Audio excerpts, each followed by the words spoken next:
Now, leading to our final topic on this subject, you got to ask God to show you how to be a husband to my brothers in Christ or a wife to my sisters in Christ, so that when you receive that relationship you've been praying for, hoping for, crying for, that you are spiritually, mentally, and emotionally ready for it.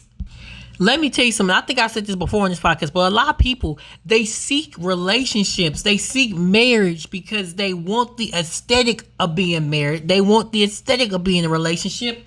They don't have the knowledge, the wisdom, or the guidance to steward a relationship nor a marriage. They don't know how to be the husband or wife.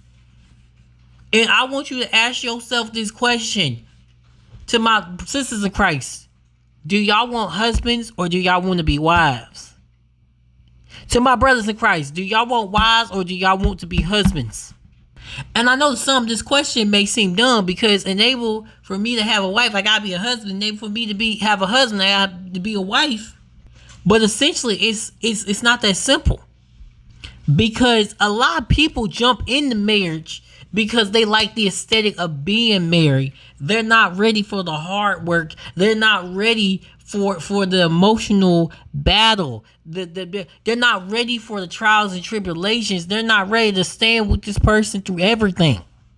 They think it's just cuddling and date nights and vacations and all this cute sex. And don't get me wrong, I want all that. Trust and believe. I want to go on cruises and go all. I'm gonna need an extroverted wife and need to do traveling and stuff like that. Like cruises, I got you. But actually traveling on land to these places that we be cruising to, my wife gonna have to push me for that.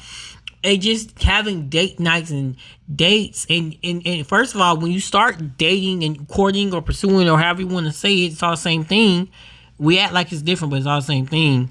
Essentially, as long as you have any intentions of getting married, I want to go on bookstore dates and coffee dates and just get to know her and different elements and all this stuff. But at the end of the day, I need me a wife that is going to stand. When I can't love myself, I need her to be able to remind me of how God has not only blessed me with who he created me to be. And that's the kind of husband, I'm the kind of man that a lot of women pray for. And I'm not trying to toot my own horn or sound as though I'm arrogant. But when I put my all in a relationship, I'm saying I'm there for her mentally, emotionally. Okay, have you eaten? Okay, have you drank water? Okay. And I'm like that with everybody, but when a woman I'm involved with, let me tell you something. I'm going to make sure you eating, drinking water. That don't mean I'm paying for her food and stuff. I'm not saying that. We ain't there. You know what I'm saying? We got to be down the line. We got to be close to marriage by that. You need to have a ring on your finger by that point. Because if you ain't interested in marriage, then why am I doing that? You know what I'm saying? Like, that's a topic for another day. I might have to have a men's panel for that one.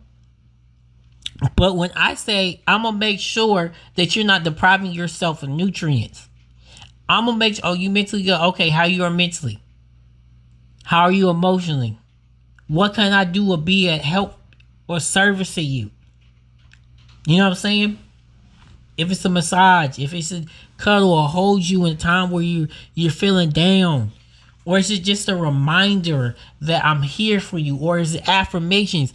Anything that I can do verbally or in any case, because if we ain't married, it ain't gonna get no physical stuff like that. But just like to be there for her in all. You know what I'm saying? That's what I'm about. That's what I do. You know what I'm saying?